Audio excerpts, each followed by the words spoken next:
Welcome to the Three Thought Podcast again, and Denne, Bobber, and Casper is ready for another brilliant week of enlightening conversation. And since last week was so good in terms of how many people actually listen to the podcast, we have to give a thanks to our producer Rasmus because. I obviously mistook him for being a cameraman, but he is actually our producer, so I had to say sorry for that one. But we couldn't do it without him. We really couldn't do it without him. I mean, he's the technical backbone of this podcast, so a great thanks to him. I mean, he is also listening to the conversation, if you're wondering. Yeah, he's actually here in the room with us and just staying silent for like 2 hours straight almost. I mean, it takes discipline. Yeah, it takes a lot of discipline. So yeah. Then we also have to give thanks to the animator of our logo. Actually, a lot of people have praised the logo, and we are also loving it. It's amazing. It's one of my very good friends, all the way back from what do you call it? Almost from the hood. School. Yeah, from the hood. No, his name is Martin Christensen, and yeah, just amazing work. Yeah, if I have to be honest, like I didn't have the biggest of hope when it came to the logo. Then suddenly I see the logo and I'm like, yeah, he captured it perfectly. Like exactly. at the first eye, you know. Personally, I didn't care about the logo, but when I saw it, I was like, okay, that's actually a pretty great logo. Yeah. So I'm extremely happy for the work he has done for us. We are incredibly happy for Martin. So eternally grateful. We are also extremely humbled by all the support we got from you guys. And we have already got some people who have written to us and asked some questions, which we're going to talk to about later in this podcast, for example. Yeah, really great question, actually, which really made me think about, like, in terms of the topics that we're going to cover with this week's episode. So, yeah, let's just get right into it. Right into it, man. So, as I said last week, this week is going to be about PC culture and the alt-right and extreme left-wing politics. And then we're gonna smoothly transition into the polarization in American politics. So, just gonna touch a little upon that. Yeah, and compared to last week, this is we really have opinions on this matter. Yeah, and certainly at some areas where we totally agree with each other, but we have some disagreements at some point. Mm-hmm. Like we just disagree, like right before this podcast recording. So, but you could say that the gloves are coming off right now. There's no introduction now. It's just straight to the case. We just and I actually, if this is the last episode, you know why. Yeah, casualties, man. No, but yeah, just should we just let's begin? Yes, just begin. Yeah. So first thing. And this is especially a contemporary topic because we're going to talk about the PC culture. And for those people who don't know what PC, what it stands for, it's a political correctness. And obviously, if you have an internet connection in these days, you know what political correctness is. So let's just begin with it. So, Bubba, what are your thoughts on PC? My thoughts about PC is very mixed. I'm probably disagree a lot with these two guys on some of the things, but I also got a lot of agreements with them, where I think PC culture sometimes gets way too far ahead. But at the same time, I don't think it's that big of a problem as many people try to make it out. Personally, I think in some ways PC or political correctness is a good thing, but the problem with political correctness is my biggest problem is that sometimes people use political correctness to attack another person and attack them for a personal attack instead of trying to discuss their ideas, and that's my biggest problem with political correctness, and that's what we're going to talk about a lot today also. Yeah, exactly. It's in my opinion, political correctness interferes with my idea of free speech in some kind of way, because I have this this idea that for a society to function and for debates to be every debate to be interesting and every person's every woman and man out there to be heard, you have to have the ability to speak your mind. But then again, I agree in some kind of way that you have to speak with some sense of respect and mutual understanding of the person sitting next to you or in front of you. Like Barbara said, the ridiculing of another person you're debating with for speaking maybe in with a sense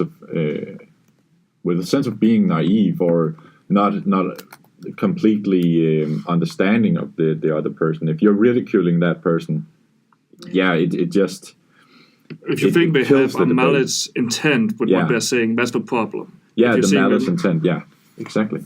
So then my opinion of political correctness, and to be honest with you, I fucking hate it. I hate everything about political correctness, because I mean, if you know me as a person, then obviously you know why, because I usually just speak my mind.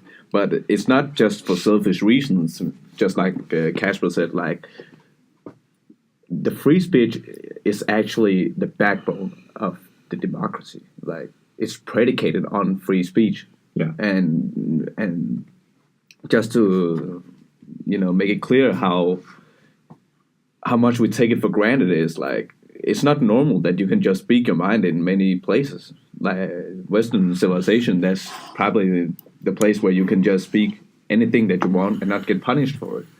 So, and the political correctness movement, I just feel it's so wrong on many levels. Just as I think it's immoral at some point, both individually and collectively, because I really feel I do feel the intention of those who began the political correctness movement, that they did it out of compassion. I get that. I really do get that. Yeah. I mean, I really do get that. So I can't fault these people, right?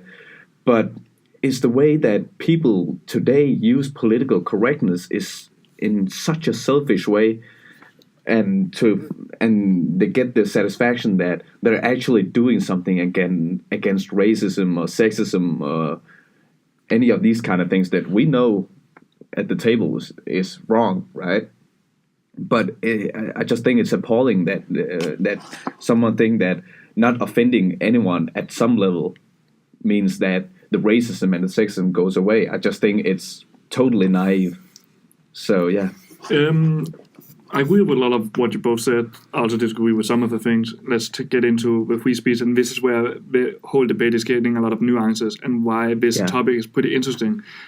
What I think is interesting about PC, and it's not necessarily because I agree with the PC culture, as some people call them, social justice warriors, SJWs, but this entire free speech argument, in a way, and that's what's so interesting about the whole idea of free speech is that PC culture, that's exactly the same thing. That's also free speech.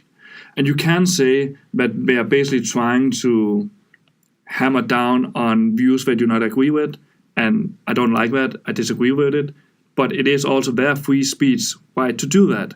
And that's why free speech is such a complicated topic to discuss, because you cannot just bash PC culture for being anti-free speech, because then you're sort of at the same time being anti-free speech, at the same time bother PC culture to say what they want, even though I do not agree with this idea of people shouldn't be allowed to say what they think. I think people absolutely should be allowed to say what they think. Yeah, I would say that I agree with some of your insights there, because people should be allowed to say what they think, also on the side of the people who stands for political correctness and think it's a good idea. I'm totally agree on that, because it plays into the whole narrative of free speech. If you disagree with someone using a term you find offensive, you gotta say it. But where I differ is often in the perspective of where PC is being implemented. Because if you start to dictate PC culture in society, if you're starting to create laws and create social norms, which, as we also touched upon before, ridicules the individual's ability to express one's own opinions, that's where I find PC culture to be at fault, because you can, of course, we have some laws in both Denmark but also in America where you can, for example, libel other people, saying false, talking false accusations towards people.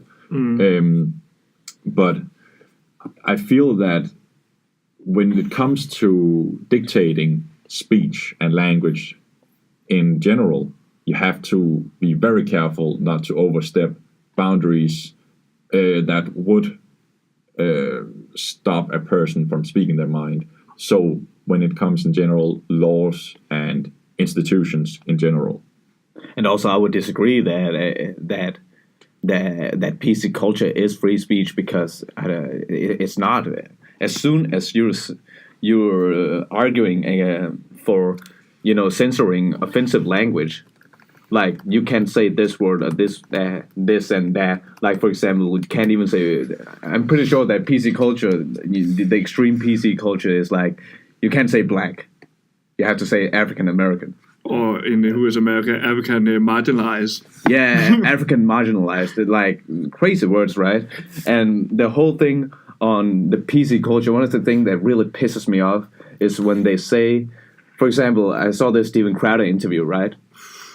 Even though I definitely don't like Steven Crowder, even though he's brilliant in arguing his point of views, right? He's a conservative talk show host on YouTube. Yeah, you might know his show. It's called Change My Mind in YouTube. He's really good. Louder with Crowder. Louder with the Crowder? That's his YouTube channel. Crowder. That's his YouTube channel. Yeah, that's his YouTube channel. You should definitely check it out, because there are some interesting debates. Even if you're a liberal, like, you should just get both sides of the fence. That's the only advice I can give you, right?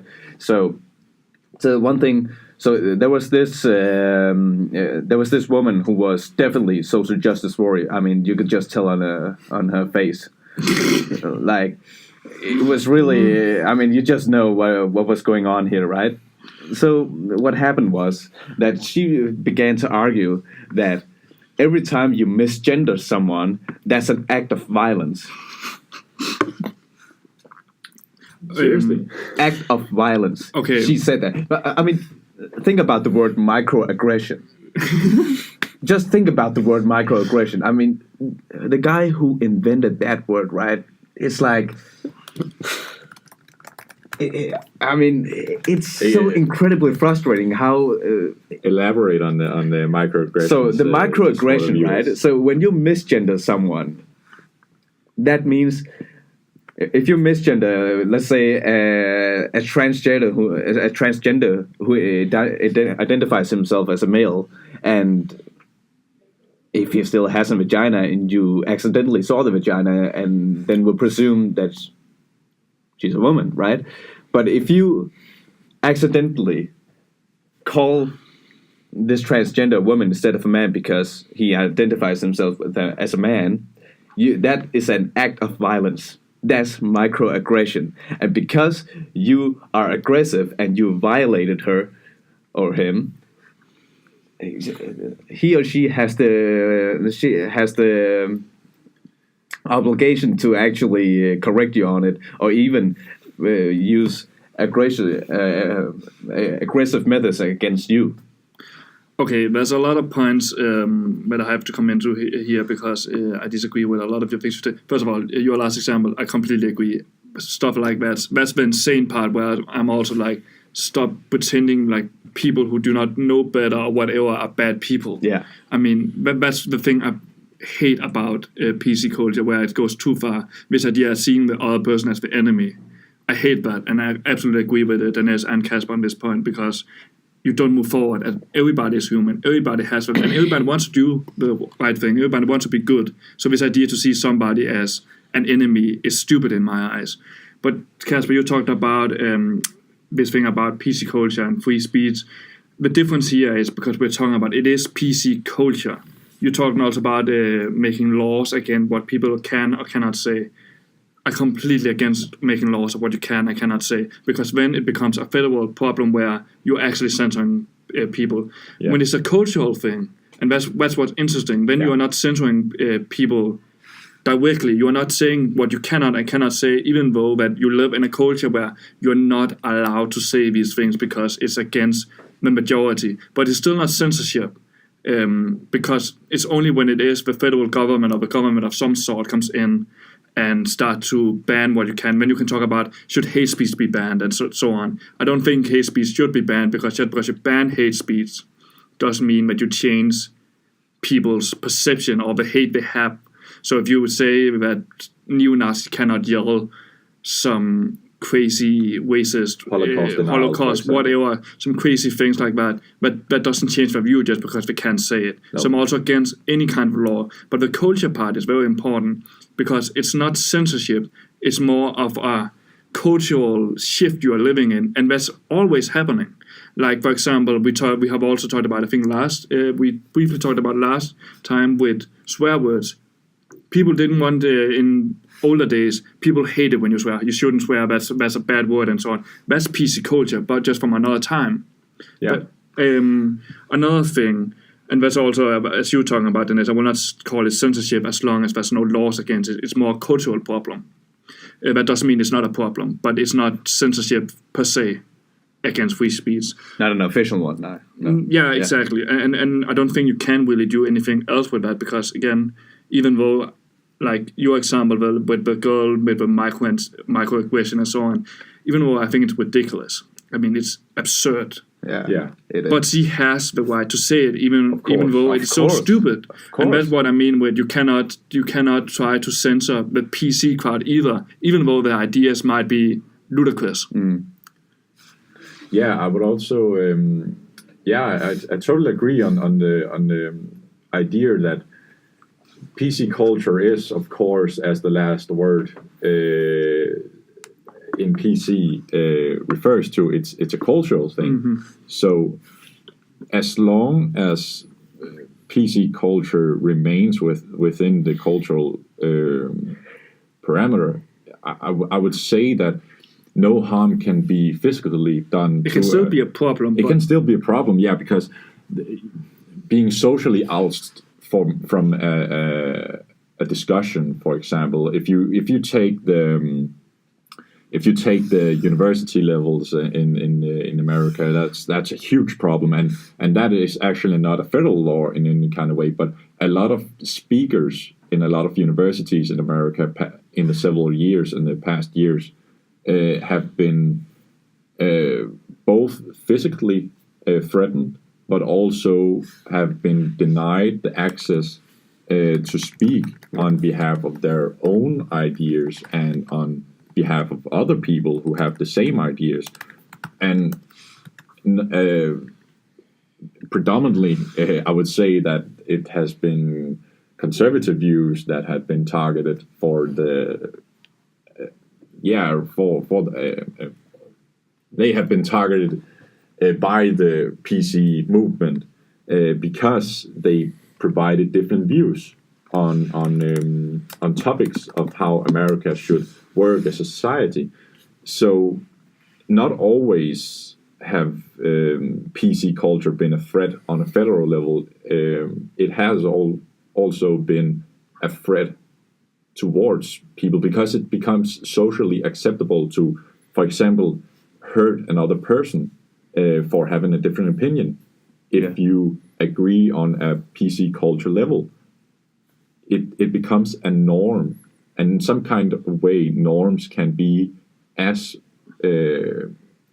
large of a threat as the federal government. Because if you have a society where 99% of the people think it's okay to kill a person because of their or hurt a person, punch a person, punch a person because of their political affiliation. You have the 1% of that neighborhood or society which can't do anything against it, because who's going to support your opinion or your right to say your opinions? So I can see it in some kind of way that on a cultural perspective, PC culture may not be as large of a threat, but then again, I would also say that it could be. My point about the online culture, I'm not saying that it cannot be a big threat, and I agree with a lot of your points. My point is more that I would not say it's a free speech issue per se, because there's free speech on both sides. About the university example you're talking about, there's a lot, especially Berkeley is a famous place with all these protests on them. First of all, physical violence is absolutely unacceptable. Absolutely. And it's also illegal. I mean, there's no doubt about it. It's just unacceptable, and everybody should agree with that. And if you do not, you cannot have a conversation with them, to be honest. Yeah. But then there's also the thing about the university protests and so on, when there is normally a conservative speaker who whatever invited to Berkeley, for example, as a university, and there's a big protest. There's also an interesting case, because again, these protesters, they are also using their First Amendment right, their free speech, to protest against something they disagree with. As long as you do not become violent, I don't have a problem with any protest at all. When that's said, I think it's kind of useless to do, because if you don't agree with the person, or you think this person is such a despicable person or has some despicable views, just don't show up to the event, because you're only bringing more attention to the person by making a huge protest out of it. So on that level, I just think it's a waste of time to do that, but I do not think you definitely have a right to do it, because that's also their free speech. Other things you're talking about with this idea with people having consequences, there are also some examples with people who have been fired for having opinions or saying something. There was like a guy, I don't remember his name, you probably do, like from Google or something, was fired for saying something about women compared to men in the workforce or something. Yeah, there's differences. Yeah. Something like that. And I completely disagree with the firing. I think it's idiotic that he cannot have his own opinion and then still have a job. It doesn't make sense to me, because that's too different, unless he's saying some neo-Nazi stuff or something. Yeah, of course. But at the same time, also on the left, there's also this problem. You can take like the Guardians of the Galaxy director, James Gunn. He was fired for some tweets he wrote like 10 years ago. It's like some jokes about pedophilia, and it was clearly a joke. It's in bad taste, I agree with that. But still, you're going to fire someone for 10-year-old tweets. And that's conservative who use PC culture against a left wing. So it happens on both sides. My final point is, I do not believe that PC culture is that a big problem in society as the media or talk show host sometimes it makes it out to be. I think it's out of proportion of how big of a problem PC culture really is. Because I think it's a very small minority who keeps yelling about all of this PC culture stuff, and you have to talk like this, and so on and so on. And this is where I disagree, because I know it's a minority of people who are extremely PC cultural, right? Or just PC cultural. But this is where I really begin to be frustrated about PC culture. I could give you a case, right? So what you're talking about was individual. How PC culture affects the individual person, right? Yeah. Like if you're marginalized because of you have opinions that doesn't match the majority, then you can't even utter those opinions, right? That's on the individual level. But this is what can happen at a collective level. So I have different cases, right? You know the book Huckleberry Finn, right? Yeah. I know what you're going to say. You read the book, right? No, I haven't read, but I know what case you're going to talk about, and I completely agree with you. I can already say. I haven't read now it. I'm going to tell you something that you cannot do. You have read it? No. But do you know the case? Okay. I'm not Huckleberry sure. Finn. It's a book by Mark Twain. Yeah. It was during the 17th century, right? A lot of people actually talking about this is the most important piece of literature to understand America. Yeah. Yeah. Like really, especially in terms of, especially in terms of understanding racism in America during the slavery. So this book is as anti-racist as it can be. And the stuff you can learn about in this book about American culture and society, it's really a fantastic book. And when I read this, and I read this during my second semester or first semester, it must have been first semester, right? Yeah. And we had this literature professor from the U.S. His name is John Dolis, a legend.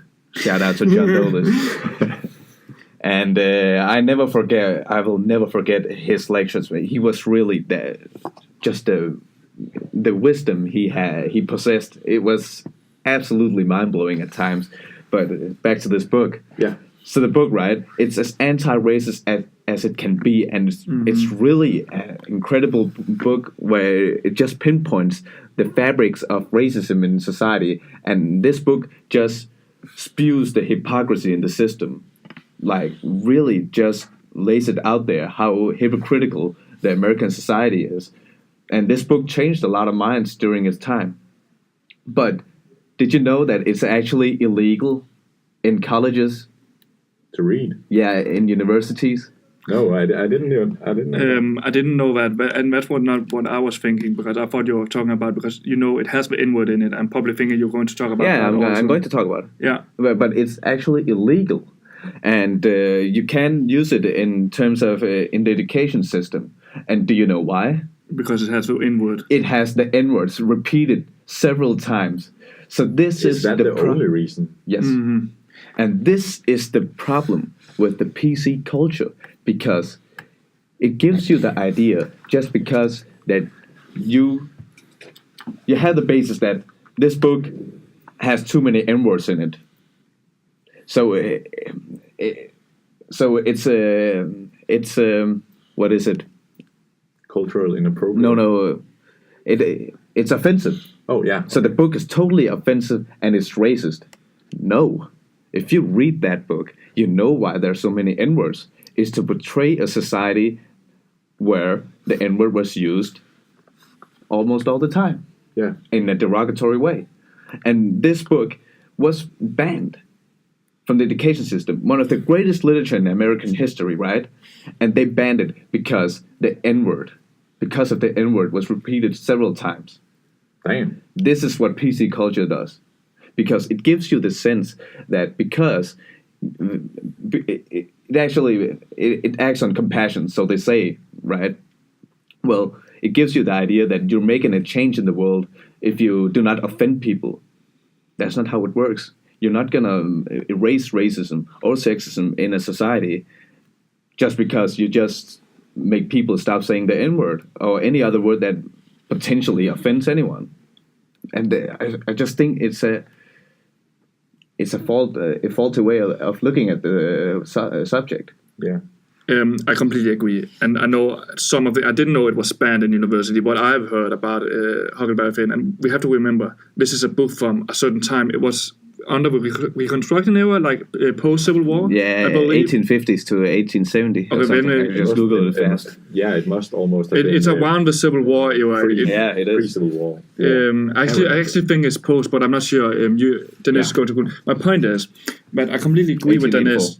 1884. 18. Yeah, so post-Civil War under the Reconstruction era. You said 1884. 84. Okay. So Anyways, what I've heard about it was that they were not going to ban it, and I totally believe what I've heard was that they were going to change all the N-words and just write black, and that's also something that pisses me off. That also because when you are changing history, you're changing the entire point of the book, because it was written at a time where people used the N-word. And as you're saying, this is a complete criticism of racism in America, this book. So just because it still has the N-word from a time period where everybody was saying it and just changes to black, when you're starting to change art, you're starting to change literature and culture, and you do not become any more wiser by doing that. You're just appeasing and do not want to see the reality in the eyes, because at that time, this was a huge problem, and that's why you have to preserve it as the way it is. I completely agree with you on this point, and that's also why I say that's where I hate PC culture the most, when they are trying to change reality to their own view of how the world should be. Yeah, and that's the one thing. That's why I just can't just let anyone say that PC culture is free speech, because it really isn't. When you're changing books, and you can't really see the message of a simple book, man. It's that the message of that book is so. It's clear. Yeah. There's nothing racist about the book. Nothing contributes to racism. And you actually banned the book because you felt that the N-word is too offensive. It's such a faulty way of looking at the thing. It really is. And that's the one thing that I really hate the PC thing, because it really gives you the false sense that, oh, I just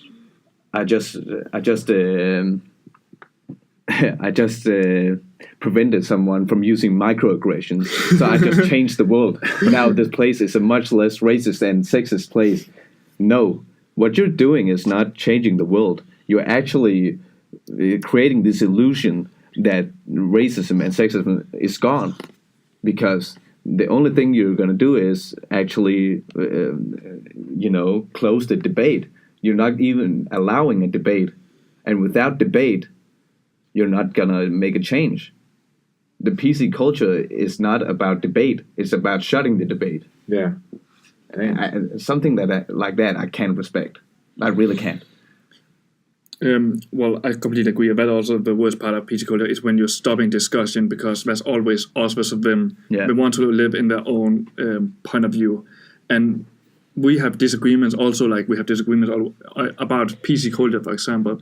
But this entire idea that you should not be allowed to talk because you're offensive. I mean, I don't know how many microaggressions you used against me today, Dennis.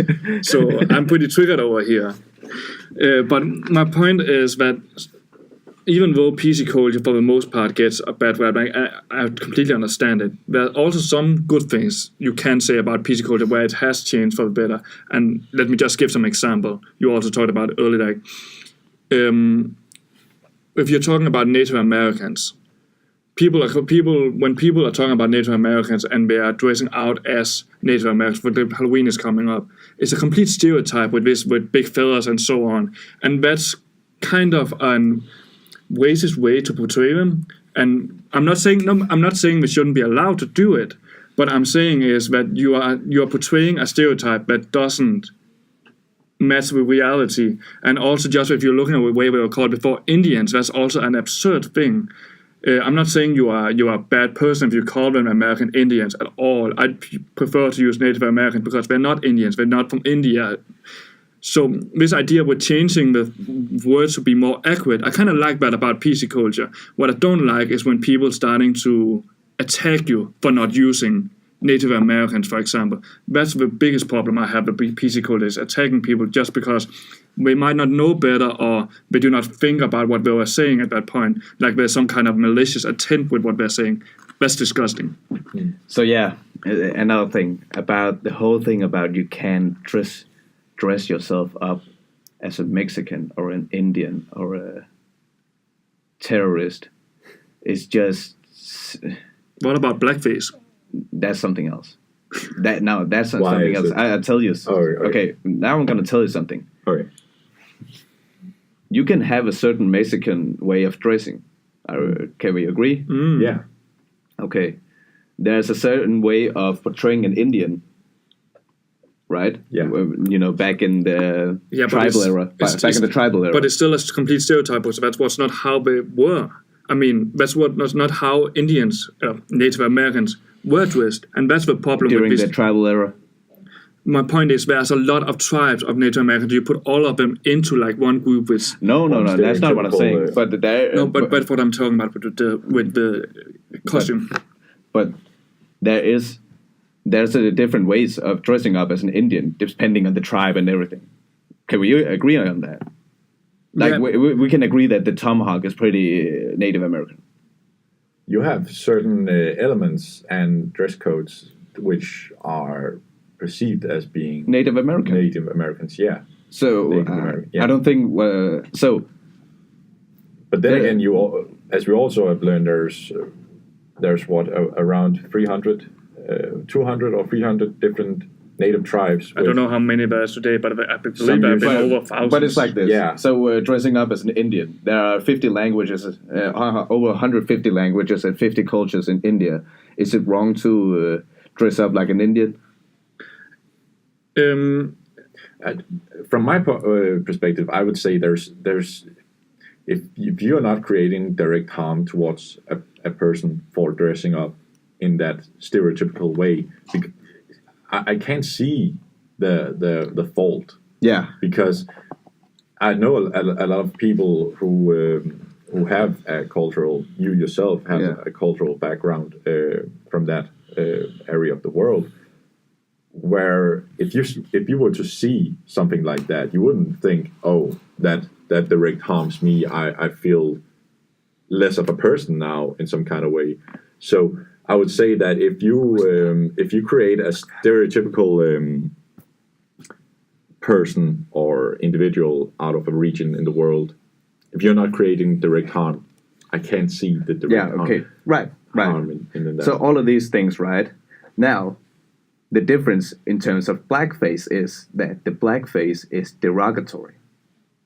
Like, you don't have pure red lips and out of proportion, right? No. That's the difference between a blackface and all the other things that I just talked about. Being dressed out as an Indian is not because it's offensive. Being dressed as a Mexican, because there is a certain traditional Mexican garment you can wear, and there are certain Indian Mexican garments you can wear.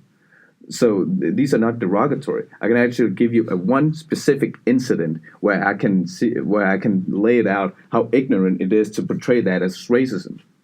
So, for example, during my third semester, where we had one of those tour, those weekends where you just get hammered, right? Mm-hmm. So we had to make these topics in the different groups what we want to be, and I told them I wanted to be ISIS. Yeah, our group wanted to be ISIS, and all the other people that told me, well, that's racist against Muslims, and then I told them, yeah, I don't think the Muslims would agree to that because Muslims don't actually. They're not all terrorists. Yeah, they're not all terrorists, they don't affiliate with that, and they don't affiliate with ISIS. No, yeah. So when I'm dressing up as an ISIS, doesn't mean that I'm Muslim. So I told them. So what you're thinking is racist, not what I'm thinking, because I'm dressing up as a terrorist, not as a Muslim. And so I had this Halloween party where I was dressed up as a sheikh from somewhere from the oil states, right, in the Middle East. And that's not racist, because that's traditional garment. If I wore a suicide belt under my garment, then that's racist. Okay, Dennis, is the last point I completely agree with. But actually, that's what I wanted to talk about. I don't think we disagree that much. My point is more, I don't think it's racist to dress up as a different culture or different language. For example, let's say you are dressing up as an Indian or some sort, and I'm not talking about Native Americans, but like an Indian. You can do that without it being racist, but like if you start painting yourself and starting all you talk about is this way with talking about curry or something, all these stereotypes, then it starts to become problematic, if you understand what I'm talking about. If you're trying to belittle. What I mean derogatory. Is exactly. But curry is not derogatory. No, but what I mean is that if you are pretending to have all these stereotypes, and it could be, you can also do. I'm, for example, half Scottish, so I don't have a problem with people dressing in a kilt and so on for Halloween. I don't. There's nothing racist about that. It's more. You could also say, let's say the Mexican, for example. You have the original Mexican attire and garment. Yeah, exactly. And I don't think that's racist. But if you then mix it up with what Trump is talking about, where you're running around selling drugs and you also pretending you're a rapist and so on, that's where it becomes problematic. Yeah. And so I don't disagree with it. I'm saying is that you can apply the same blackface attribute to all costume if you go too far. That's my point. That was the point I was trying to make. But I have definitely noticed that the PC culture, there's like, you can't dress up as Mexican. You're right. You can't dress up as a Mexican. That's racist. Yeah. And for example, one of the things like, it's Aaron the one I shouted out in the last episode, right? I just told because she is kind of PC cultural, but I have a lot of respect for her. But one of the first things, like she told us in one of her lectures, was she had this PowerPoint show, and because Halloween was upcoming, she told us, yeah, and please don't dress up like some of these people. And I was looking at, there's a Muslim there. I mean, just a Muslim garment. Yeah, okay. Just a Muslim garment. Or the Indian garment. Nothing derogatory. Nothing derogatory. Just the costume alone. And I was like, I don't see anything wrong with this. I agree, because the problem here is there's nothing racist about it if it's white culture, like you're dressing as Scottish, Irish, British, Scandinavian, all these German, whatever, all these things. Then there's nothing wrong with it because it's a white culture. Yeah. And that's the thing, is you're kind of I agree with you, kind of belittling their culture when they have this dress attire or whatever. You kind of belittle them like, we do not like this, but like it is a big stereotype when it is part of the culture. Yeah, it is part of the culture. And that's also just a segue. I want to talk like cultural appropriation. Yeah, I hate that term, because this idea that you're kind of infringing on other people's culture. Yeah. I don't understand that. For the way I see it is, like some black Americans or African Americans are sometimes also white people are attacking other white people from having dreadlocks because they're saying that's an African American's culture. I completely disagree with that, because they're not belittling your culture, they're appreciating your culture. Yeah. Yeah. So that's the one thing. That's the thing I was talking about. Like, it's the whole thing you said, right? So there's this case. So Jeremy Lin, if you know him, he's a basketball player. He has ancestry from Hong Kong, right? Hong Kong, I think so. Hong Kong. Oh. So he's from there, and for the last couple of years, he had grown his hair and made dreadlocks or cornrows or whatever. Like, and these are things that are culturally linked to African Americans, right? Yeah. So there was this former NBA player, Kenyon Martin, who's now an NBA expert. He once commented on Jeremy Lin's hairstyle, where he said, "Look, I know you want to be black, but dude, look at your hair. Can you? And look at you. Like, stop trying to copy our culture just because you want to be black." And then Jeremy Lin, he actually tweeted back like, "I'm sorry that you felt this way, but I just see it as an appreciation for your culture." And then he took a picture of Kenyon Martin. And then he took a picture of Kenyon Martin, and one of his tattoos is like a Chinese language or Japanese language. It's a tattoo of those languages.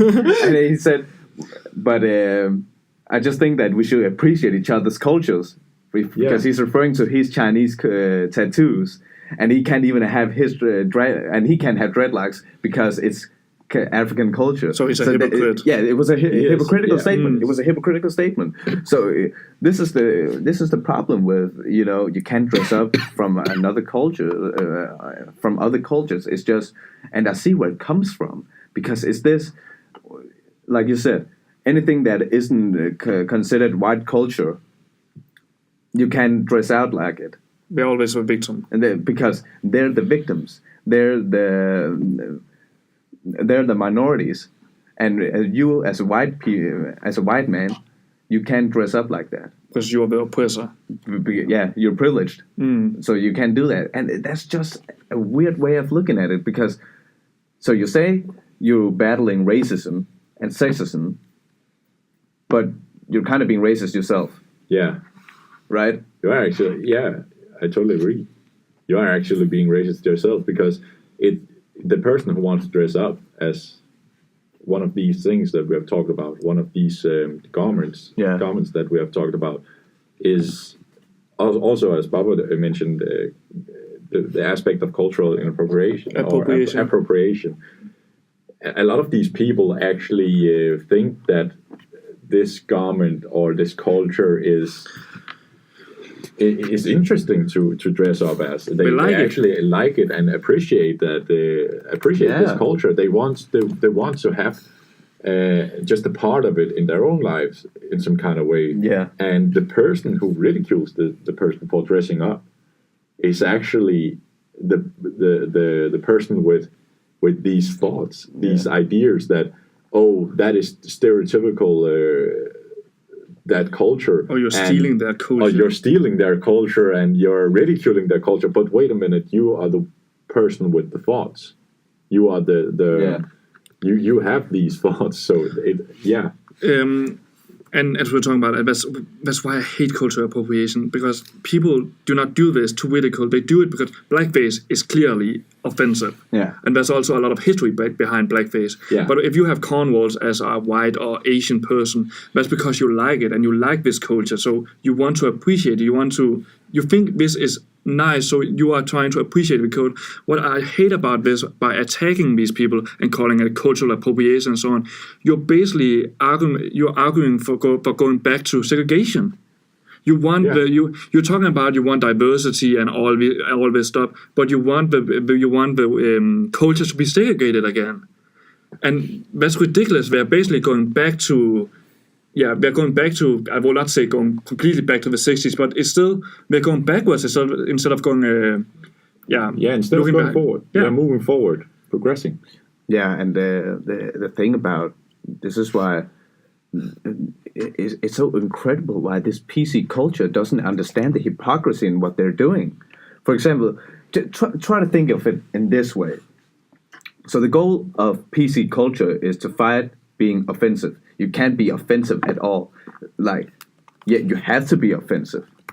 For example, when I'm challenging your point of view in something, I'm offending you. Yeah. But it's not with malicious intent, right? No, you're at the risk of being offended. Yeah. Because you have to dig in.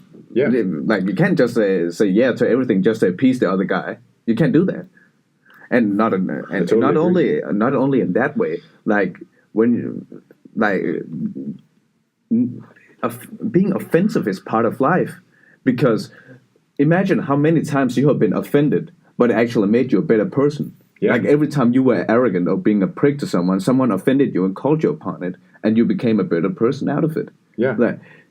Being offensive is okay at times. There's a limit to how much you can offend, but it's part of it. I will also say there's a difference between being offensive and challenging somebody's viewpoint. Of course, because offensive, that can be everything from calling people an asshole or basically calling them all sort of name, attacking them personally on some sort, and just challenging their viewpoint. And as some people think it's a microaggression to get challenged. And I think we all should be allowed to be. We should be challenged. We should challenge our viewpoints, because that's how you learn new perspectives. Yeah. Definitely. I mean, that whole thing about the hypocrisy of PC culture, they're fighting for equality, they're fighting against racism, and they're fighting against sexism, and still they make this thing that if you're white, male, and privileged, then your arguments are invalid. Yeah. That's the one thing that really pisses me off when I really think about it, because the thing about, because you're white, you don't know anything about racism, sexism, or anything because you haven't felt it before. Yeah, that's maybe true to some degree, but you can still know what it is, right? For example, the Me Too movement, I remember, where Ben Affleck was actually trying to, I don't remember if it was Ben Affleck, but it was this actor who actually tried to be sympathetic to the cause and empathetic to the cause, and really, I do get you, women. Yeah. That you have a rough go of it compared to men, right? Yeah. At some points. And then they came after him, the whole movement that he was trying to support. Well, you inappropriately grabbed someone's breast in the 90s, and then you're out of it. You can't speak on your behalf. You can't oppress us, but you can't support us either, because you don't know how it is to be oppressed. And that's the funny thing. So you're against sexism, you're against racism, and you're against oppression. You just did all those three things in that moment. You infringed upon his sympathetic cause because he was white, male. That's sexism and racism. And you just oppressed him because he can't support you now. Because he's the two before mentioned things. Yeah. That's the hypocrisy of PC culture. I actually didn't know that story or that episode. It's crazy to think about, and it's crazy to think about it in the perspective of how Americans are seeing each other today. Yeah, in what we would or is being called the culture wars of America right now. The right and the left right now are at each other's throats to sort of create some sort of moral high ground of being right. And as we often have discussed between ourselves, today it has become more important actually to be right or feel that you are right than actually being right. It's some kind of way you are creating your own sense of morality. It's narcissistic. Yeah, it is. It's like because it's narcissistic because it takes the attention away from the real problems and focuses on you. Yeah. And right now with the divide between Americans and it just, as I said before, they're trying to be right in some kind of moral way. It's crazy.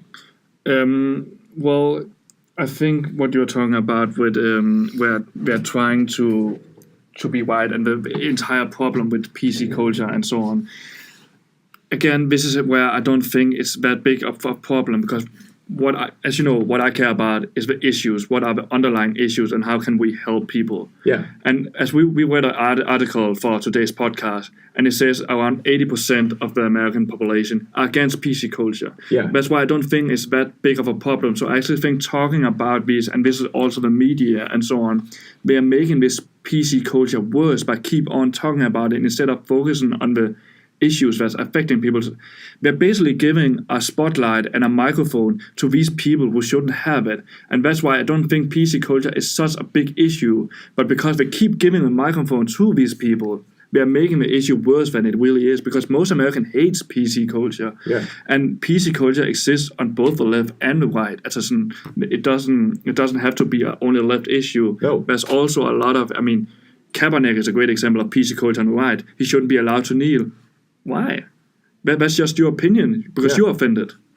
Yeah, right. So we're definitely moving into the political area where we're supposed to go, right? Yeah, it's been great discussing PC culture, even though it's a heated debate. Yeah.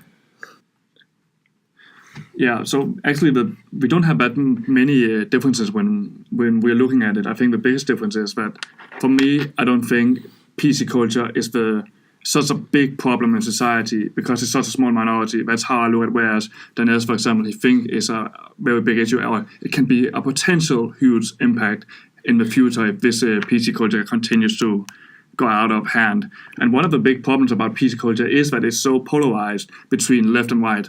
You can have the extreme left who calls everybody they disagree with racist and misogynist, and then you can have the extreme right with the alt-right that actually are neo-Nazis and talking about how Jews should go out of the country and they want a white ethno-state and so on. So when we are talking about PC culture, it is mostly this polarization that continues to boost it up because of these extreme viewpoints.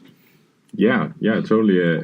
I also think that, of course, I actually share both of your views in some kind of way. I both think that PC culture, or the whole aspect of PC culture, is not an immediate threat to American liberty or the freedom of speech in some kind of way. But I also think that PC culture can go too far, as Barbara just said, on both the right and the left wing.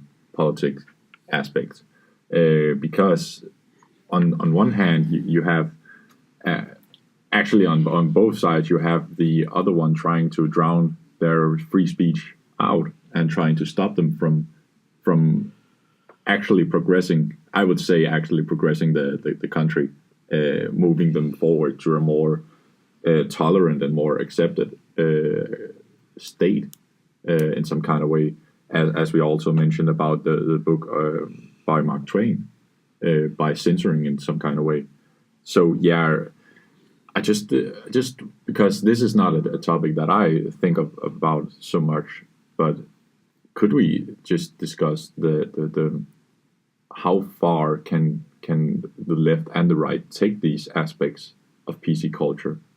Because we see it in some kind of way in how Trump was elected and how he is not very fond of PC culture, and he got a lot of support for it actually in hindsight. Yeah, I mean, obviously the difference between me and Bobby is that I do really think that this could be a potential problem, because like we all three can agree on, like if you look at the campuses around the United States, you really do have these extreme PC cultural people who are actually, they're really interfering in anything that isn't their own opinion. And if this is happening on college campuses, I know there are counter movements and everything, but you can never really know what the counter movement is. Is it for the better? Is it for the worst? Yeah. You never know. So for me, it's really unclear what could happen if people don't realize too soon that we need free speech again around these campuses. Exactly. And it's especially like with the Mark Twain book, it's just so appalling that a book like that can be censored and be totally banned.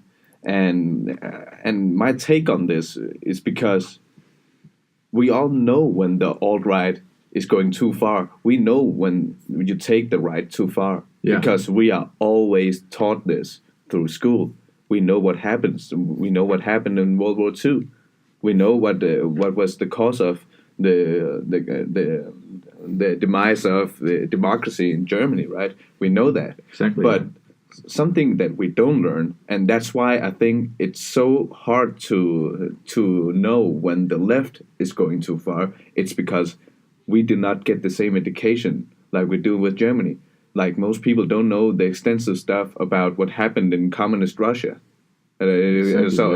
Soviet Union, or what happened with the Cultural Revolution in China with Mao. Like this is like, it's like the same kind of movement actually happened. What you go through in some sort of way in the U.S., but it's worrying when it comes to the university. So yeah. One of the things you talk about, and this is where it scares me mostly, especially when we're talking about PC culture and so on, is when you're talking about a group like the alt-right, for example, which is an extreme group. And I completely understand this idea, and this is the problem I have with PC culture, that it undermines the real issues for me, because you have a group like the alt-right, and you have this extreme left group that basically calls everything racist. Just that you say a wrong word, or you have dreadlocks or whatever, you are racist.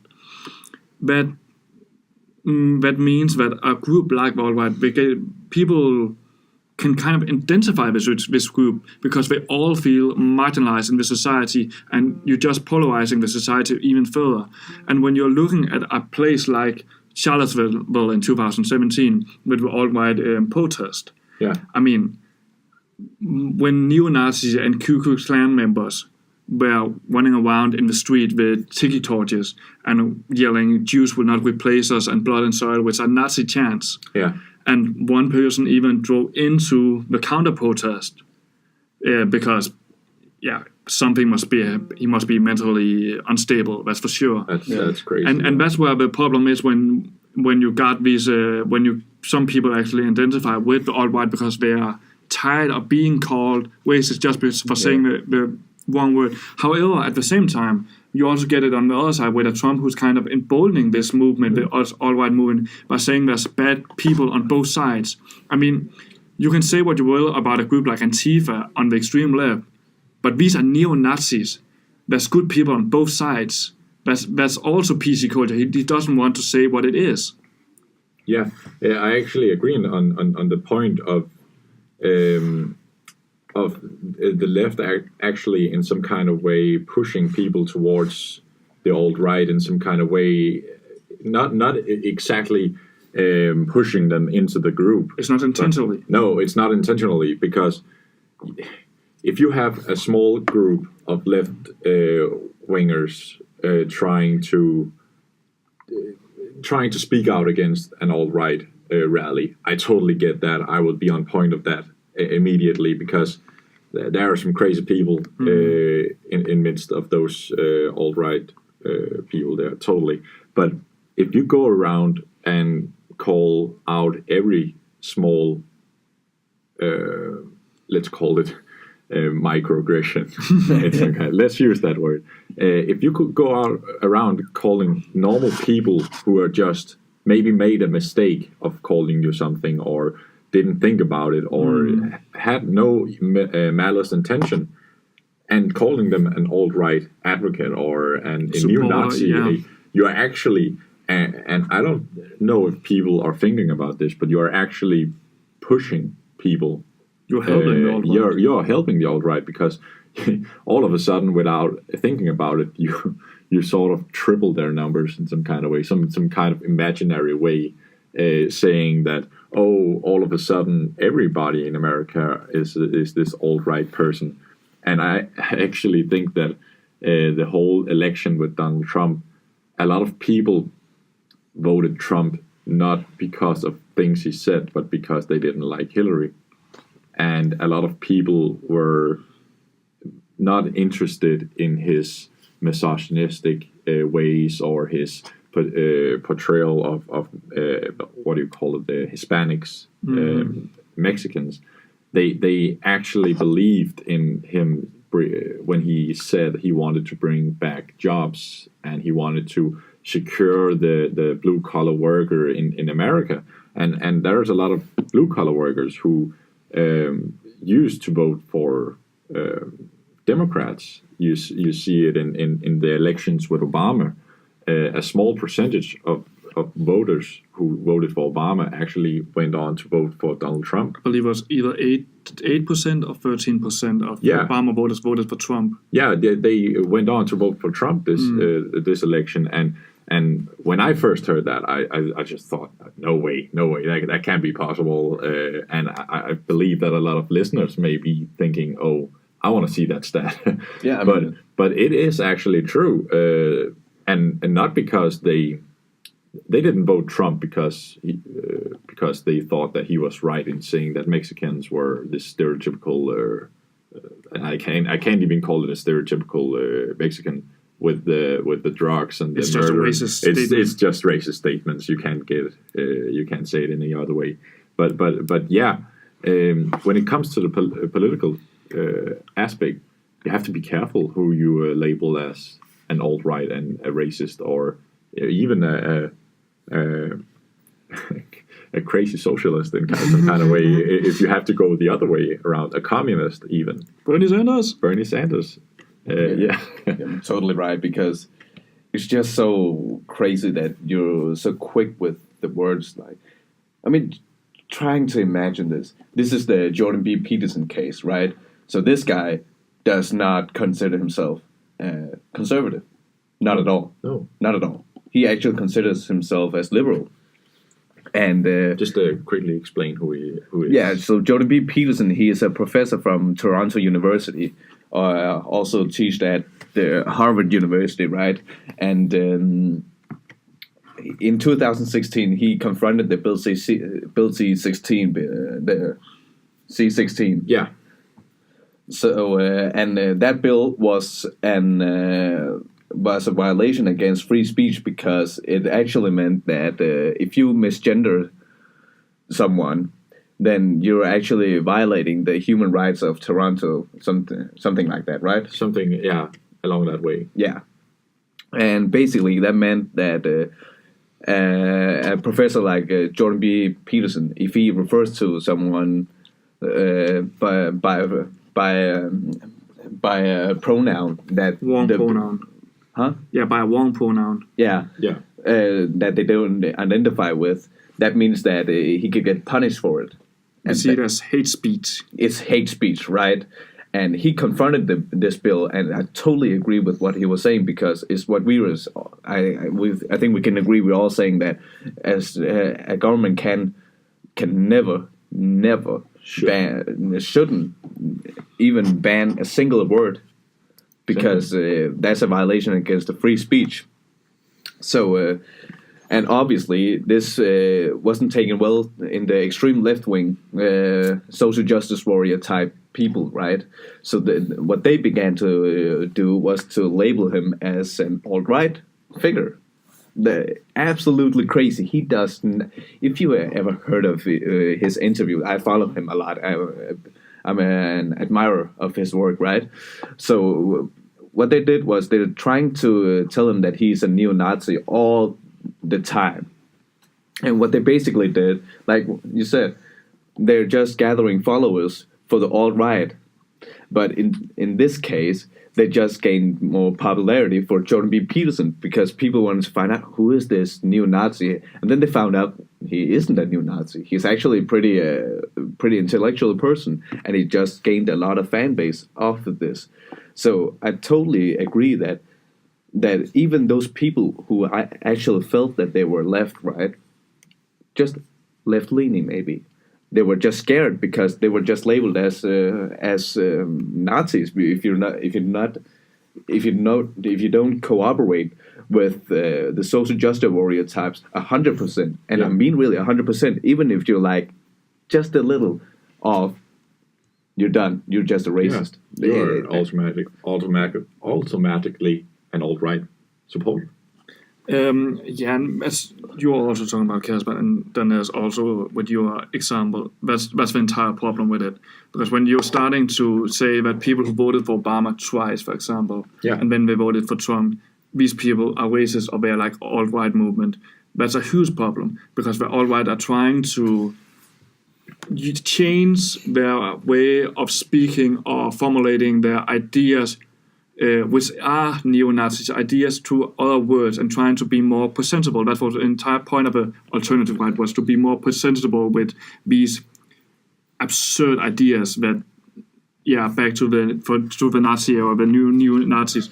And when you're calling people who are just hurting economically, or they have some problem, they actually have real issue, and they thought that Trump was going to fix them for them, and you're starting just calling them, you voted for him because you're racist and so on, you're just pushing people over to the alt-right. And in an environment where Trump is kind of appeasing this movement, this alt-right movement, that's what I'm starting to believe is becoming very dangerous.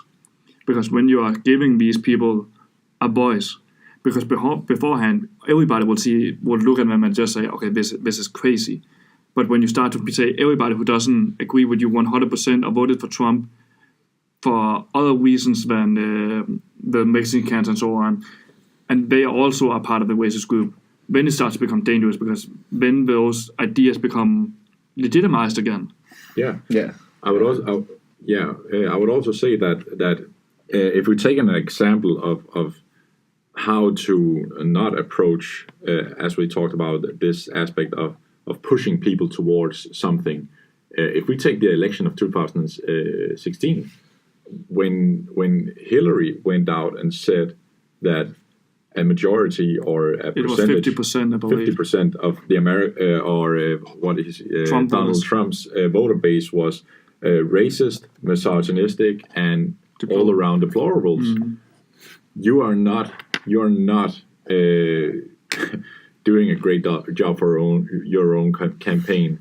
You are actually not physically, but you're hurting people who actually just, as Barbara mentioned, have these real issues of maybe not having a job, or looking for a male or a female who goes out and says, I want to better your situation in an election. And Donald Trump went out and said, I want to bring back jobs, and I want to make sure that you have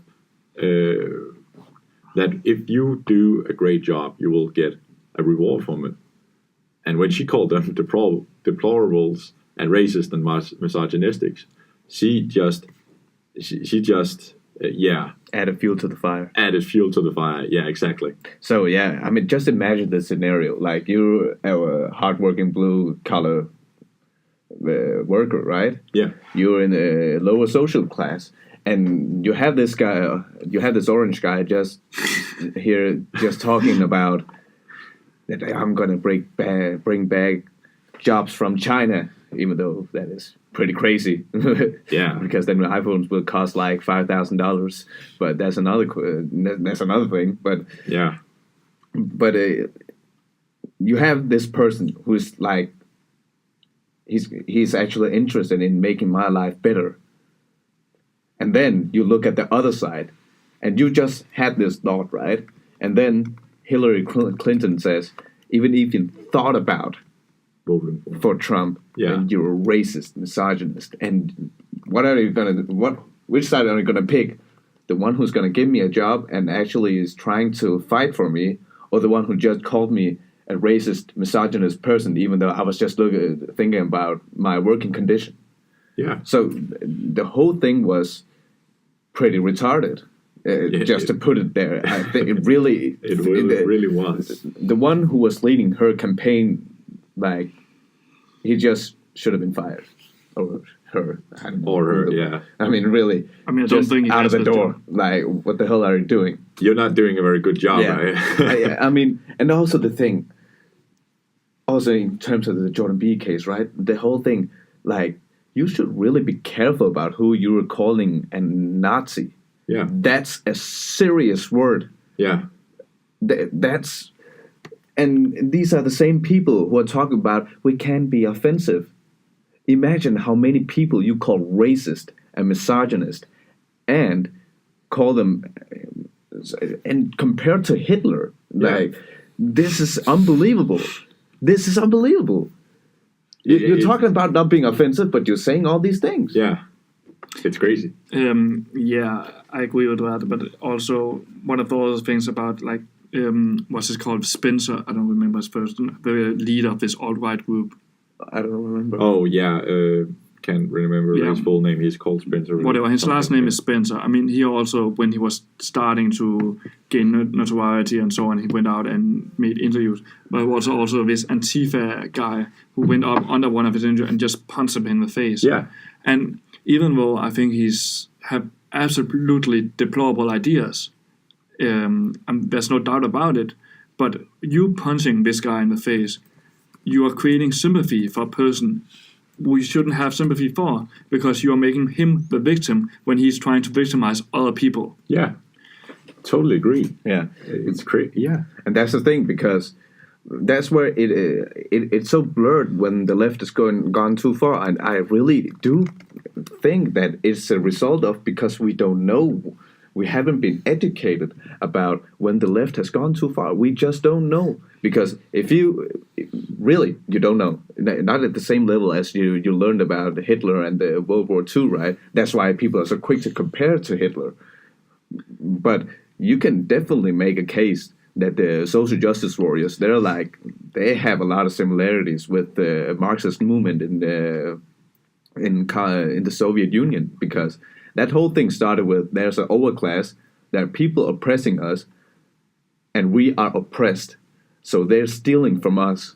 And if we are oppressed, then we have the moral virtue to strip them of the power, and actually they have nothing to say because we are the masses here. yeah, It's pretty applicable in this kind of matter.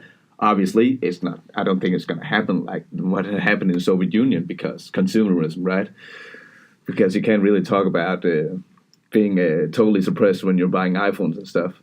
But no, but the thing about that is, people are not educated about it, because that's how it started. Because then they went after the upper social class. Then they wiped them out. Well, then there were the farmers, because they actually, after Soviet Union became reality in the 1930s, there were still some farmers who was actually doing pretty good, but because they seized the chance to actually grow, they took the opportunity and made something out of it in terms of agriculture. There were some intellectuals, Marxist intellectuals, who said, well, you know that he's doing better than you, right? That's because he's stealing from you. What did you think that happened to the farmers? Yeah. Out with them, because they're stealing from you.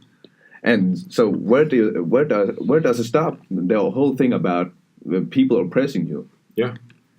So I don't agree with when does the left go too far is because we are not educated enough. I think in this environment that is in USA at the moment, that's the biggest problem with this entire polarization between left and right. I mean, it's not about you're not being educated enough. It's about you're creating an entire identity of which political side you're on. So nobody, neither on the extreme right or the extreme left, are even willing to listen to the other points of view. And it's not just like the extreme left have to listen to the alt-right. The extreme left do not want to listen to the moderate conservative, for example, because they are also insane. They are against what I believe in, and they want to oppose and so on. And on the other side, the extreme alt-right, they do not want to listen to the moderate leftist or liberal person because they believe they are destroying their culture and they are destroying the country and so on. So I believe it's not about not being educated enough. It's this extremely toxic environment that have been built on in America throughout the last couple of years, if not decades, where it's left versus right. There's no in between. It's us versus them. Yeah, I agree with this point because, again, the reason why I think that the social justice warrior and the Antifa movements are getting popular in campuses is because that they do not know when the left has gone too far. Because these are clearly people who have not been educated. So when they come to the college and they hear people speaking about, everything is about power, and you're being oppressed all the time by the white patriarch. That is being uneducated about this kind of stuff. Like, not that. Imagine this: how many Americans do really know about communism? I mean, for the last 100 of years, they don't even know. They have been categorizing communism all wrong. They just called it evil. So no, they are miseducated about when the left has gone too far. I understand your point, but what I think the bigger problem is when we're talking about these college, university students, I think the biggest problem is actually not that they're not educated, but that when we're seeing this power struggle dynamic, and I think it's a good way to also analyze things, but the problem is that they are seeing normal citizens and people for being part of this power struggle instead of focusing on the system, the institution, because that's the part you have to focus on. You cannot go out and blame some rural farmer in Alabama or whatever for being the problem that he has all the power when it's the system that they have to attack. And that's what I think is more the problem is they take this idea and use it for everything to attack both citizens instead of focusing on the institution, the system where the problem lies. But that's how it began with the Soviet Union. People had a clear idea in the beginning. The first communists had a pretty good idea why there was so much inequality, but it just kept getting out of hand because then they moved them out of people. Well, the problem is still there because some are still benefiting. That's the basic problem with when you're just looking at everything in power, because to see power structures and seeing power is two different things. Power structure is where you really have a detailed view of where are the problems now. That's not what the social justice warriors see. They only see power. That's my point. Yeah. But that's why I say uneducated about, because when does it become? Why is it that there are so many people, especially around younger groups right now, who is actually allured by the idea of, that everything is a power struggle. It's because they all see power. It's they're not educated enough about when the left has gone too far. That's what I say. That's what I'm saying. I get your point. I think it's more that you could say that in some sense they're overeducated. They're living in this university bubble where they're applying these methods, and some of them are extremely good methods to analyzing structures and problems, but they're using these methods to analyze everything. They're using it to analyze people. So in a way, I will not say they are uneducated. They are either overeducated or they are not educated enough how to use these methods, and then they're starting using in ways where isn't it the same thing then?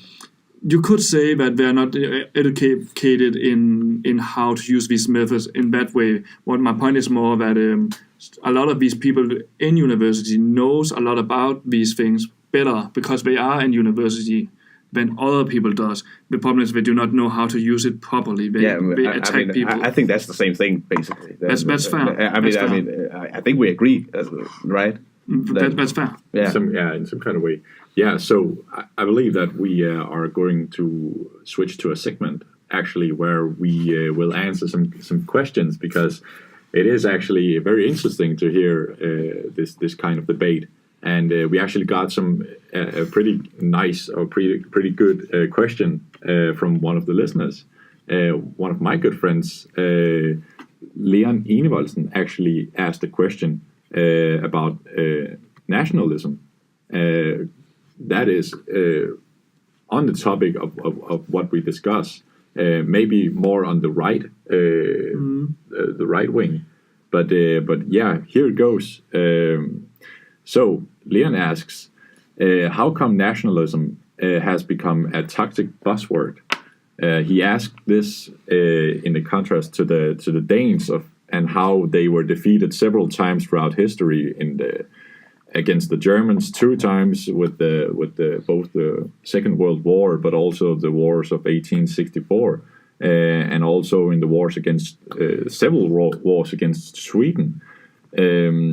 He asks, how has it become a bad thing to be proud of your nation, and why is it that people today are being labeled as fascists and neo-Nazis for saying that I am proud of my country and I'm proud of my heritage in some kind of way? And I think it's a very interesting topic and a very interesting question that I wanted to thank Leon for asking, because it's a topic that I know you two are actually debating quite a lot and are very interested in. And I think it is in the hindsight that just not so long ago, Donald Trump actually went out and announced that he is what you would call in an old-fashioned way a nationalist. He went on a rally and said he has spoken out against globalism a lot of times. Said that Hillary was a globalist, but he went out and say in the old-fashioned way that he's a nationalist. So just, I want to hear your opinions on this topic, and just before I let you two loose, if you have any questions that you wanted us to debate or discuss, just feel free to ask questions on our Facebook. It's great, and we encourage it a lot because this is what the podcast is all about. So yeah. Do you? First of all, I love the question. I think it's a great question. Yeah. And the thing is, it's also, there's a lot of nuances in it. But the thing about nationalism, there's nothing wrong to be proud of your country per se. I don't think there's anything wrong in it. When that's said, I'm a huge anti-nationalist. There's actually not a lot of things, if any, idea that I despise more than nationalism. And here's why. I honestly do not understand nationalism that way, because for me, the idea with nationalism has a lot to do with myth and symbols, like honoring the flag and standing up for the national anthem and so on, and being proud of things you haven't accomplished, like being proud of being born in a country, and you have to be proud of that country just because you were born in that country. That does not make sense to me. It was not my choice. I did not have any control over where I was born. I mean, I'm half Scottish. I might as well have been born in Scotland, but that doesn't mean that I feel some type of tie to Scotland because I was not raised there. And so for me, nationalism is building on this sort of pride on things that doesn't make sense, completely arbitrary with the flag and so on and so on. However, when that's said, you can be part of the society you live in because you are an active participant in your society. Everything you're doing, even if you want to or not, everything you're doing in the society you're living in, you are part of it. You are part of changing it. And you can be proud of what your society stands for. You can be part of the values you believe in. And that's more where I am. Lee and he also wrote something about why people should be ashamed of being able to die for your country. And for me, I do not want to die for my country because I don't care. If I want to die for something, I want to die for values I hold dear. And that's the values you can change and you can discuss in a society without being such a basic level where it's only about the nation you're in because it's the nation you're born in, for example. Yeah, so, I mean, one of the first things we learned in American studies, probably sure that we all here have learned about the imagined communities, right? Mm-hmm. Yeah. So the imagined communities is definitely something that is alluring, that nationality is just a social construct. Because imagine how many of the people in your country do you really know?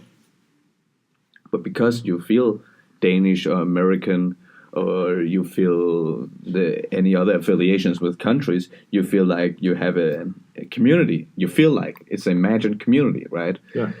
So one of the things, I don't fault anyone for being a nationalist. No. But there is a thin line on when it goes too far, and that is, in this case, too far right. Yeah, I'm not a fan of too right, all right or left.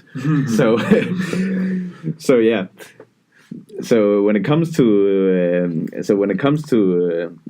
being a nationalist, it's okay to feel some kind of pride of coming from Denmark or America or wherever you're from, because obviously it's your home. You feel connected to the place. Where I draw the line is when you exclude other people who are trying to obtain the same status as you are. So, for example, I'm from Sri Lanka. Well, my parents are. And even though I was born here in 95, I mean, this place is the only thing I ever known in my life, right?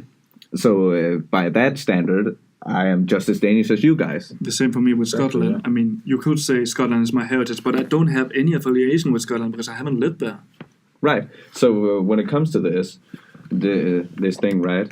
You could also maybe say that because or one of the reasons why nationalism gets a bad rap or is understood as this toxic buzzword is maybe because the idea of being proud of your nation is often affiliated with being proud of one ethnoscape. Yeah, ethnic group.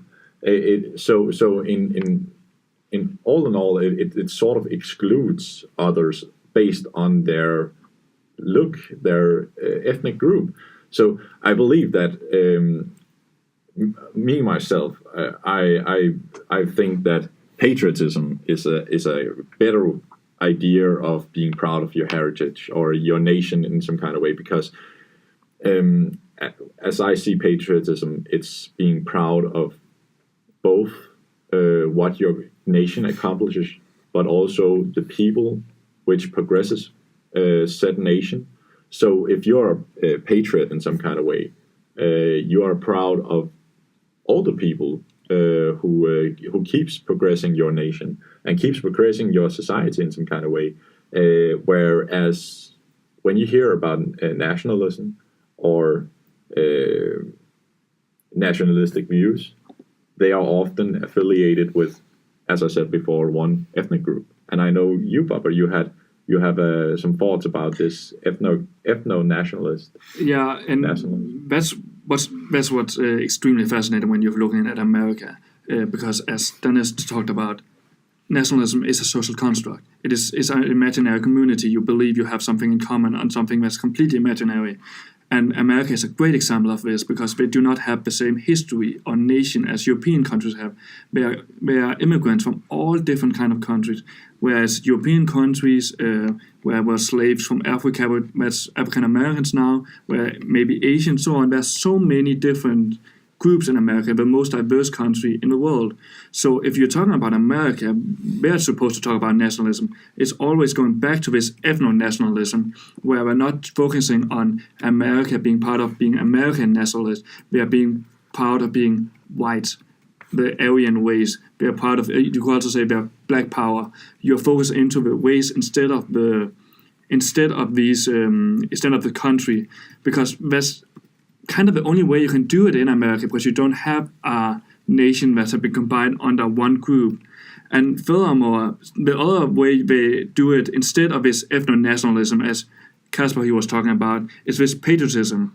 And that's more being proud of what your country represents. But there's also other problems with that, is who decides and defines what patriotism is in the country. I mean, some people think you're a patriot if you stand for the flag.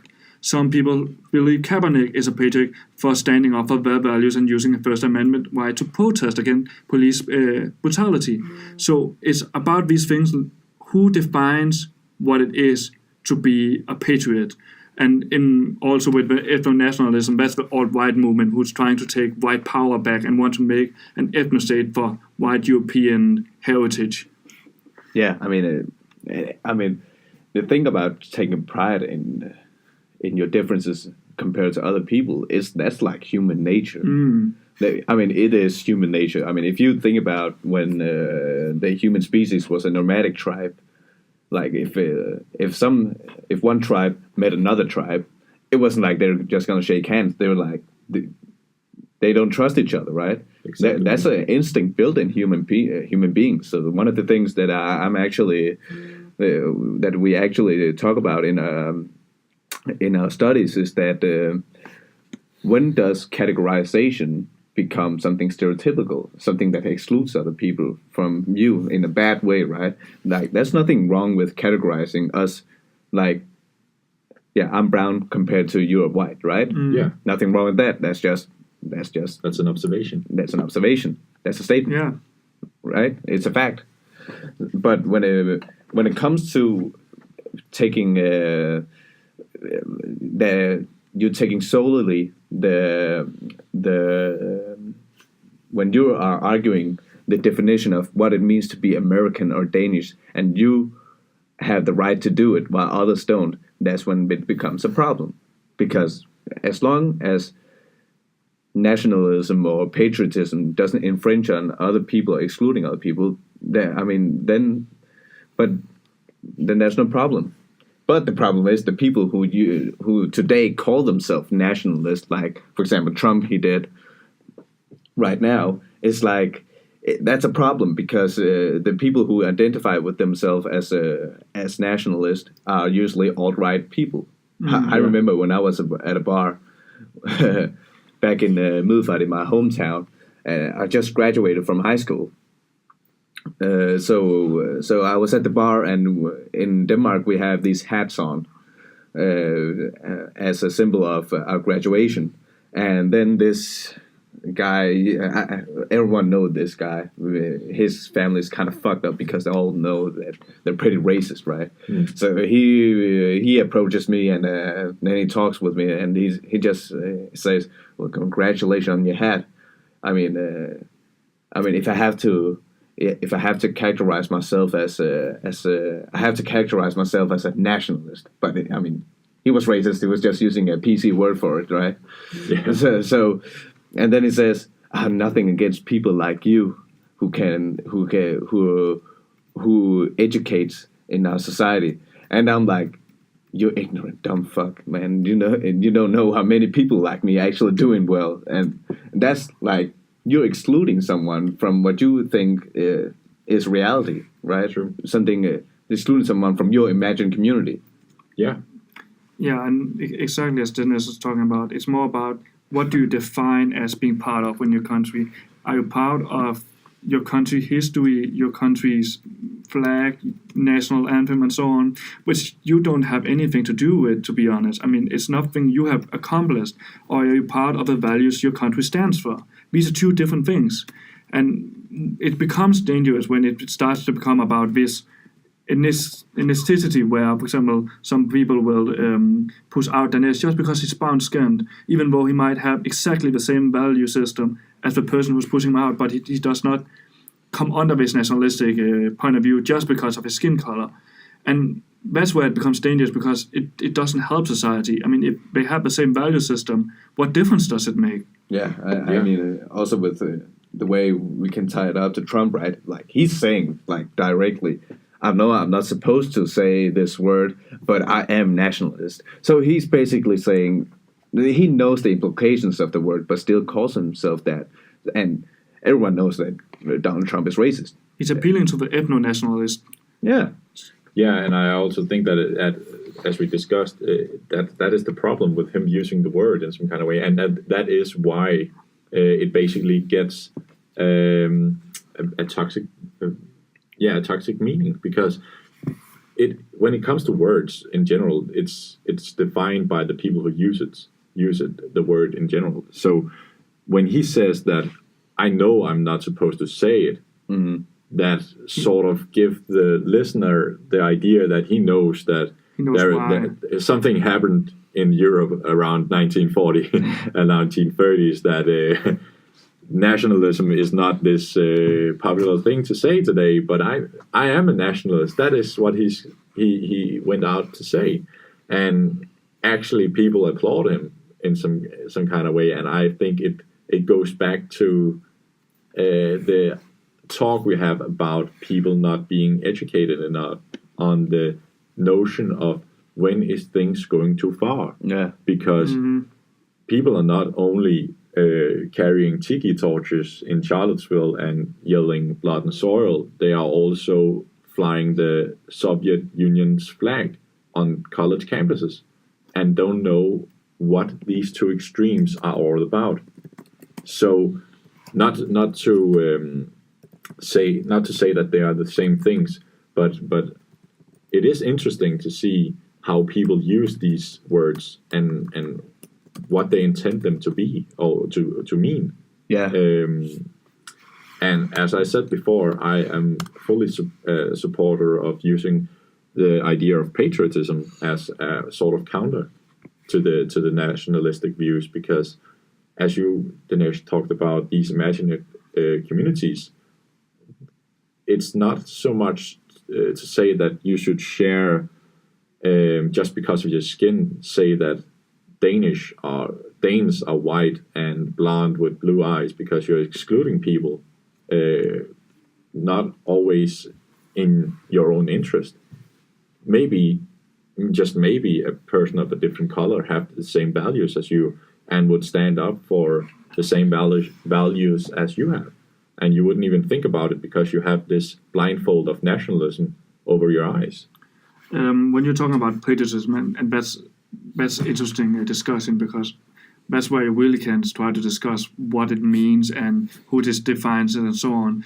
And it's a lot more broad subject, because that can change over time, whereas especially in American nationalism is pretty set, at least in today's society, in contemporary America. But however, when we're talking about patriotism, some people think it's unpatriotic to burn the American flag.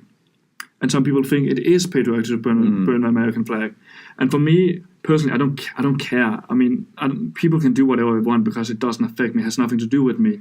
But some people really have this strong connection and actually want this PC. It shouldn't be allowed to burn the American flag. But they are using their First Amendment right. They're using their values that America was founded on. Yeah. So what does it mean to be a patriot? Is it just to stand up for this national symbol that represents America, or does it mean to stand up for the values that you actually have and use these values that America is founded on? And that's always an ongoing discussion. And that's also normally a left versus right opinion. The conservatives do not want the flag to be burned. They think it should be outlawed, whereas the left say it's a form of free speech. And they all both claims it's patriotism. Yeah. As I said before, it differs from from the groups who use the word patriotism or use the words nationalism. It can mean both things, as in the case with Kaepernick. And as we move forward and see these two parties in America who represents the right and the left wing, it becomes important to see and to sort of hear how they use the different words. And we have to, as individuals, not know, but we have to listen and hear how they use them, and we have to create our own opinion of, is this the right way to use them, and does these words means different things to me personally. So, and it becomes interesting that in the couple of the next days, we are moving forward to a pretty important election, the midterm elections, which we're also interested in talking about, because it is sort of the clash in some kind of way, unfortunately, between these ideas. Yeah, I mean, there's no actual middle ground. You could definitely argue that there is going to be some kind of counter movement toward the Trump movement, right? I mean, you just expect it. How efficient it will be, that's the question, right? Mm-hmm. So, what are your thoughts on the midterms? The midterm election. Yeah. I would actually say that going into this podcast, it is kind of hard to predict the midterm elections. I have sort of made my own research on how I see the midterms turning out, because it's on the 5th of November. 6th of November. So yeah, and we actually have an event at the Friday Bar for the DSAS is actually making an arrangement to make this program. So we have to shout them out too, because they shouted us. Yeah. So you said DSAS is having this event. Yeah. Where all American study students can come and gather around and watch the midterms election. You can bring your friends too. I mean, it's not a closed event. I mean, I'm going. Yeah, I'm definitely coming, because I'm looking forward to the midterms election. I actually believe we are all four are going to this event, and we are gonna just be excited to see who is gonna win. I personally, I wouldn't say I hope the Republicans will win, because I don't think it's Trump. I don't no actually, and not because it's Trump. I don't believe they are gonna win the majority seats. So, what's your prediction?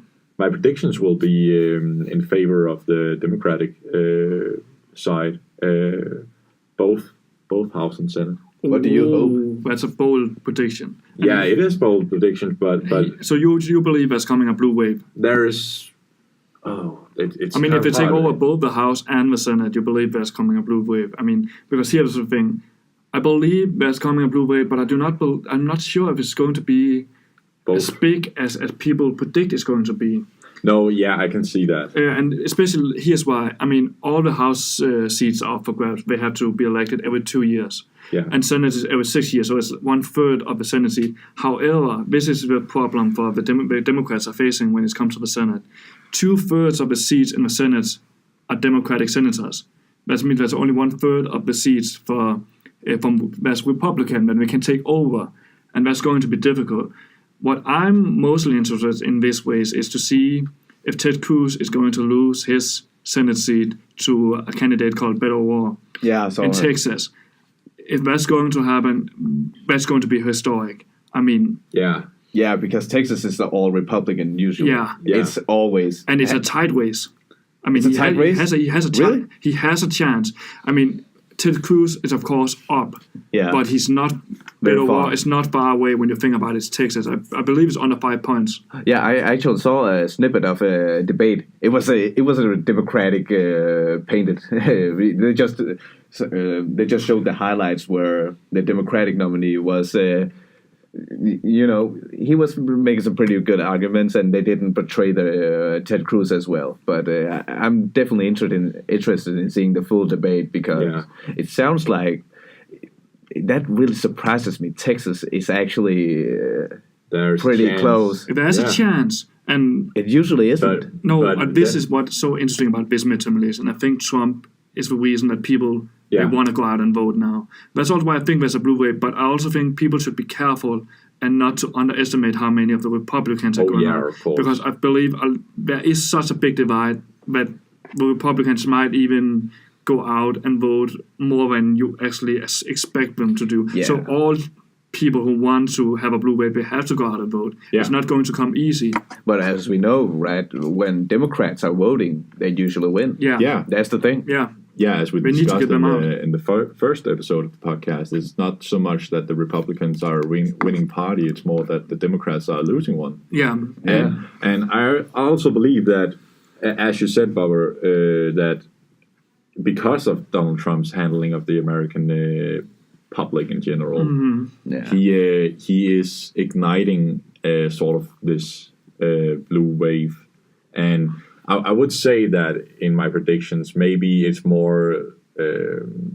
I mean, the House is It's going to the go House- to Democrats. The House is going towards the Democratic Yeah, Party. pretty sure. But I would say that maybe, just maybe, the Senate. It may There's a be chance. wishful thinking. It may be wishful thinking that the Republicans could still hold on. I actually think they're going to get the Senate, but what I don't believe they're going to get is they're not going to get a supermajority, as some people No, yeah, think. exactly. Because that's it's only 1/3 of Republicans' seats up for grasp. Yeah, If they want a supermajority in the Senate, that's going to be extremely difficult. yeah. And that's why I think some people might overestimate this blue wave. Yeah, I mean, in the U.S., man, people usually really loyal to their parties, right? Yeah. So that's almost impossible. I mean, Yeah. that's just a fact. I mean, was- if there is this massive blue wave, if it really happens, then I can only think about the Dave Chappelle stand-up where he says maybe Trump is the thing that's gonna get us to a better place. It's like I can't stop thinking about that if that happens. It's actually a good point because Trump has mobilized so much political activism that we haven't seen in decades. I mean, there haven't been this much, I believe, political activism since Vietnam War. Yeah. Yeah, true. So yeah, that was everything for today. It has really been an interesting couple of topics that we have discussed, and as we promised you since the first episode, this is more heated than usual. I mean, we actually had debates today, and I mean, you could look forward to more of these kind of stuffs, right? So yeah. The reason for why we ended with the midterms election is because that's what we're going to talk about next time, because the next episode is going to be right after the midterm elections, and we're going to give you the reaction to our predictions and The results. the results. I mean, what's going to happen, Yeah. right? So it's the 7th of November that we release the next episode of the podcast, and yeah, that's what you have to look for now. And remember, just like the question we received today from Leon. Yeah. Thank you, by the way. Yeah, thank you by so the way. much, man. So please send us some questions, because it's always more interesting when we debate something that it's not always us who schedule these kind of things. Like it's good. It's kind of. The spontaneous kind of things are pretty fun to discuss about. And we also want people to be engaged in the podcast. It's not just our podcast. We want this to be the listeners' podcast as well, that they have a say in it. Yeah. Yeah. Totally. So see you next week. Yeah. See ya. See you.